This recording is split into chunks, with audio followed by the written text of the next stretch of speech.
Hello friends, આપણે સંખ્યા રેખાઓ પર જે પ્રાકૃતિક સંખ્યા છે, પૂર્ણ સંખ્યા જે છે, પછી પૂર્ણાંક સંખ્યાઓ જે છે એને કેવી રીતના દર્શાવવાનું તેના વિશે તો આપણે શીખી ગયા છે. પરંતુ હવે પછીની આપણે જે સંખ્યા જોઈ તો કે સમય સંખ્યા.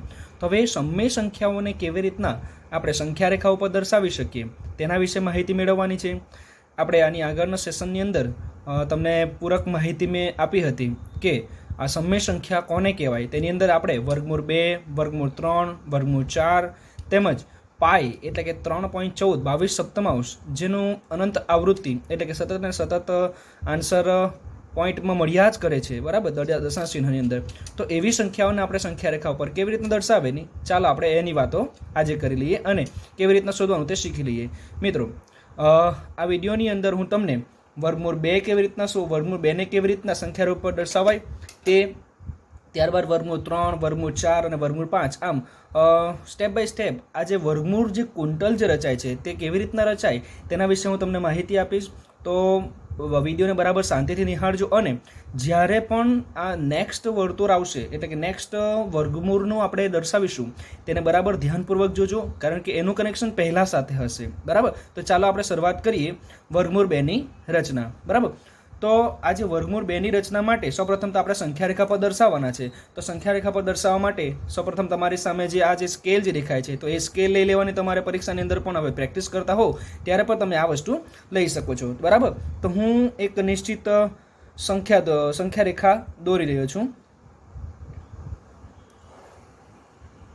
ઓકે, તો આ મેં સંખ્યા રેખા દોરી દીધી.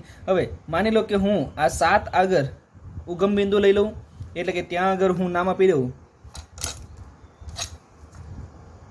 ઓ, નામ આપી દઉં, બરાબર મિત્રો.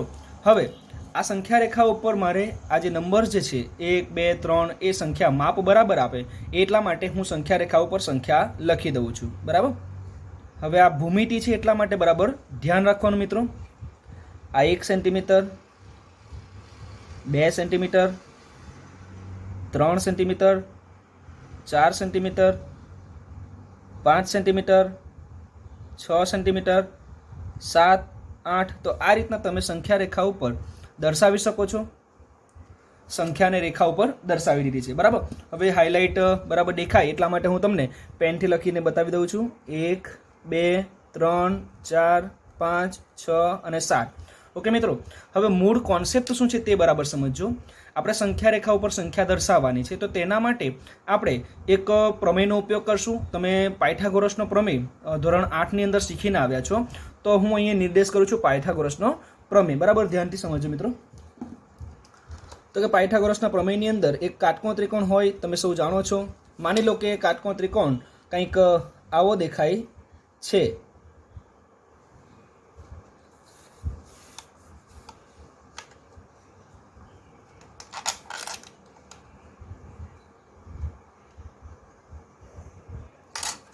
ઓકે, માની લો કે કાટકોણ ત્રિકોણ આવો દેખાય છે. હું નામ નિર્દેશન કરી દઉં, નામ નિર્દેશન આપણે પછી કરીશું, ચાલો. તો હવે આ જે કાટકોણ ત્રિકોણ દેખાય છે તો ધારો કે આ જે છે આ બિંદુને હું ઓ નામ આપી દઉં, આ બિંદુને ધારો કે હું એ નામ આપી દઉં અને આ બિંદુને બી નામ આપું. ઓકે, તો માની લો કે આ ઓએ જે છે એ 1 સેન્ટીમીટર છે, એ બી જે છે એ પણ 1 સેન્ટીમીટર છે, બરાબર. તો આપણે જાણીએ તે અનુસાર પાયથાગોરસનો પ્રમેય બરાબર જોજો મિત્રો.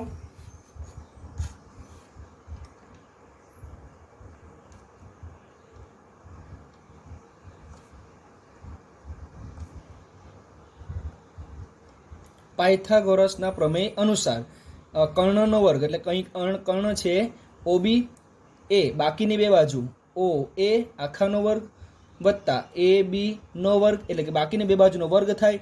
અહીં આપણી પાસે ઓ એ બરાબર 1 સેન્ટીમીટર છે તો 1નો વર્ગ વત્તા એ બી બરાબર બી આપણી પાસે 1 સેન્ટીમીટર છે. તો આપણે અહીંયા ગણતરી દ્વારા જોઈ શકીએ છીએ કે 1 + 1 બરાબર 2. તો ઓબીનો વર્ગ બરાબર તમારી પાસે 2 આવે છે. તો હું ધારો કે આ વર્ગ દૂર કરું તો બંને બાજુ વર્ગમૂળ લેવું પડે, તો આપણને મળશે ઓબી બરાબર વર્ગમૂળમાં 2। તો આ રીતના આ પાયથાગોરસના પ્રમેય અનુસાર તમને આ બાજુ મળે છે વર્ગમૂળ 2। તો શું આપણે આ માપને આ સંખ્યા રેખા ઉપર દર્શાવી શકીએ? આ જે O અને A જે છે, માની લો કે આ 0 જે છે ત્યાં આગળ આપણો O બિંદુ છે અને 1 આગળ આપણો A બિંદુ છે, બરાબર। તો આ બિંદુ આ અંતર થયું 1 સેન્ટીમીટર। ઓકે, અગેન હવે આ બિંદુ મારે મેળવવાનું છે, વર્ગમૂળ 2 તો મારે મેળવવાનું છે। તો એને આપણે કઈ રીતના મેળવી શકીએ? તો અગેન પાછી મારે આ બાજુ એટલે કે આની લંબમાં 1 સેન્ટીમીટર બાજુ લઉં તો હું પાયથાગોરસના પ્રમેય દ્વારા એને લંબ દોરીને આ વર્ગમૂળ 2 એનો કર્ણ દોરીને વર્ગમૂળ 2 મેળવી શકું। તો સૌપ્રથમ તો આ લંબ દોરવાનું છે, બરાબર। તો લંબ દોરવા માટે મિત્રો બે મેથડ છે। આ તમે કોણ માપક પર તમારી પાસે હશે તો એ કોણ માપકને એક્ઝેક્ટલી જ્યાંથી લંબ દોરવાનો તે બિંદુ આગળ મૂકી દઈએ। આપણે એ બિંદુ આગળ મૂકીએ છીએ અને સીધી રેખા જે દેખાય છે 90 એંગલ આગળ, તો ત્યાં આગળ એક બિંદુ દોરી દીધું અને હું માપપટ્ટીની મદદથી એને જોડી દઉં છું।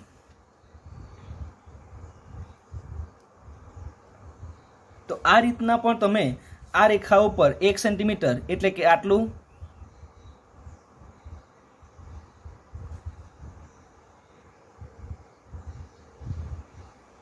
ઓકે, આ બિંદુને ધારો કે હું બી નામ આપી દઉં છું। તો આ રીતના પણ તમે લંબ દોડી શકો। અને બીજી મેથડ જે છે મિત્રો, આ રીતના જ લંબ દોડવું હોય તો બીજી મેથડ છે પરિકરની મદદથી તમે રેખાખંડનો લંબ દ્વિભાજક દોરવાનું જાણો છો।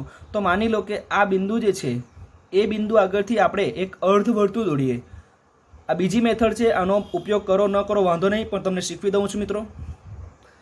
તો આ અર્ધવર્તુળ દોર્યું, અગેન પાછું આ અર્ધવર્તુળ જે છે, માની લો કે આ રેખાખંડ જે છે, બરાબર, આજે અર્ધવર્તુળના બે બિંદુ જ્યાં છેદે છે ત્યાં રેખાખંડ છે।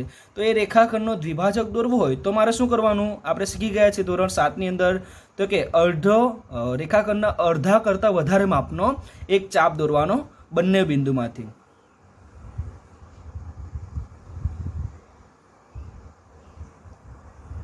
તો તમે જોઈ શકો છો મિત્રો, એ પણ આ જ રેખામાંથી પસાર થાય છે, બરાબર। તો આ રીતના પણ તમે લંબ દોડી શકો છો। તો અગેન આપણે અહીંયા જોઈ ગયા તે અનુસાર આપણી પાસે આ જે બી બિંદુ જે છે એ પણ આપણે 1 સેન્ટીમીટર લીધું। તમે પણ આ પ્રવૃત્તિ જાતે કરતા શીખજો। એટલે આ પણ 1 સેન્ટીમીટર છે, તો આપણે હાઇલાઇટ કરી દઈએ એ બી બરાબર 1 સેન્ટીમીટર।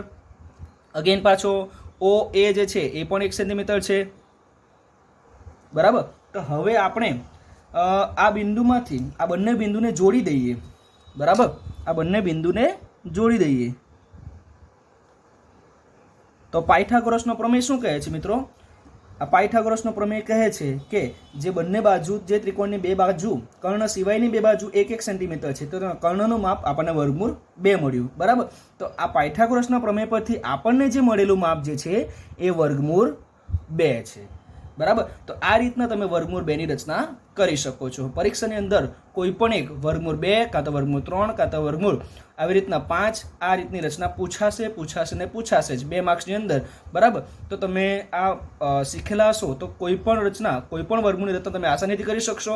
હવે આની અંદર હજુ આપણને અહીંયા વર્ગમૂળ 2 મળે છે, બરાબર।